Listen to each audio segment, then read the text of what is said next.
So, and can you introduce yourself? Okay. And then tell us about this historical workshop. What happened when you do? My name is Joseph Domenech. I am a veterinarian, and I was chief of the Animal Health Service in FAO in the years 2003 to 2009. So I had a good period of time when the avian influenza crisis came, and we could see a lot of evolutions in the FAO in the way it was reorganizing itself to respond to this sort of big crisis. So the idea of organizing an historical workshop was excellent because it was the opportunity for key people such as Mark Wayemam, who was at the origin of MPRESS program in the years 94, people like me who were witnessing and accompanying the evolution because of avian influenza, and many others, because I'm talking only on animal health side, which is my field of interest, was a very good idea because it could be an opportunity to talk about the reasons for evolution and the possible weaknesses or positive aspects. So at the conclusion of these discussions, I should say that everybody in the evaluation team have understood how it evolved and why. So the emergence of MPRESS in the years 94 with the new DG of FAO at that time was an extremely good way of defining the objective of what is the prevention and control of big diseases, with the different parts of first surveillance, detection, and early response. So the concepts of MPRESS are still valid, still being implemented with these three categories of first surveillance, early detection and warning, and early response.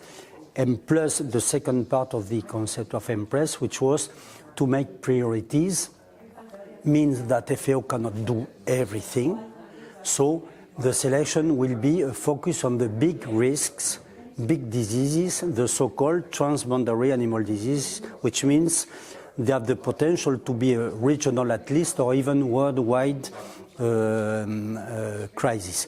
So this is still in place, and the avian influenza crisis was a big event who made possible the evolution, because the FAO and the DG at that time were committing the body, the institution, very, very strongly to address that new risk of a pandemic, with the newspaper being full of this possibility to have a new big pandemic like the Spanish influenza at that time. I have to ask you, please, not to move ahead. Okay. Because I lose focus. Thank you. So I continue or I start again? Go on. Okay, yeah, thank you.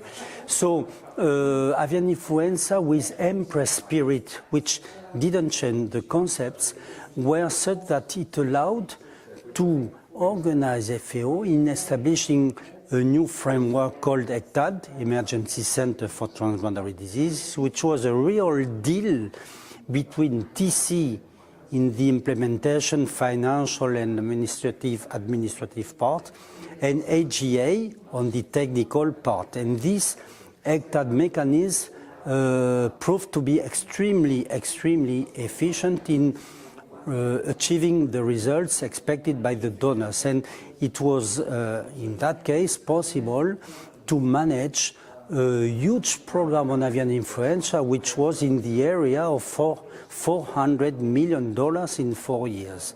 It was one of the biggest projects of FAO.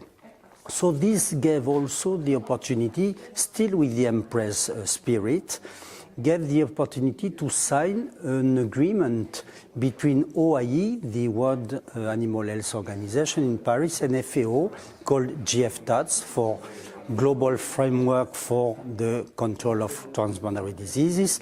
And this was improving a lot the collaboration with these two major bodies on the field of animal health, FAO and OIE, and also allowed the signature of another agreement under the umbrella of One Health approach between FAO, OIE and WHO, which is also bringing the possibility to work together on zoonotic diseases, big ones, influenza, rabies, and also antimicrobial resistance. So I can say that the Empress spirit and the way FAO is still working under Empress spirit and with an Empress team located in Animal Health Service made possible the organization of the response, and it's still valid. So I think that the evaluation of the Empress will take that very, very much in their report, and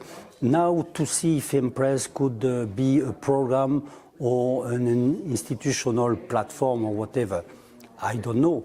But today the FAO mechanism in place to respond to big risks is there, combining the SO5 objectives and also the regular program division and services, and the implementation of big programs such as the EPT of USAID on emerging diseases, working with these ECTAD mechanism, which is very satisfactory, even if the complexity and sometimes bureaucracy could be a bit simplified to make the things easier.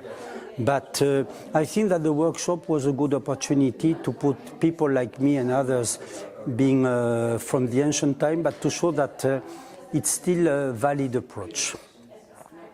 Okay, I think we said everything. Okay. Wait,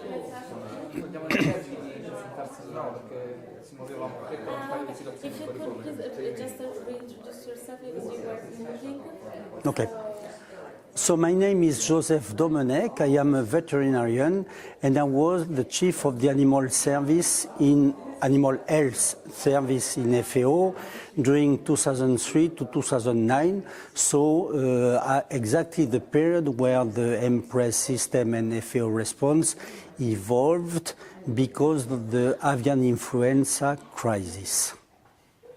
And this is just another question, just my curiosity. Have you ever participated in such an exercise? How Yes. did you find it for Empress, for instance?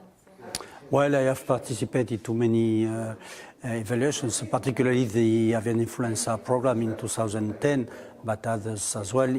And this one, the full evaluation of SO5 and Empress, I don't know, because we are not just part, we are not part of the evaluation team, but the principle, the decision to call for such a meeting, so-called historical meeting, was a good idea.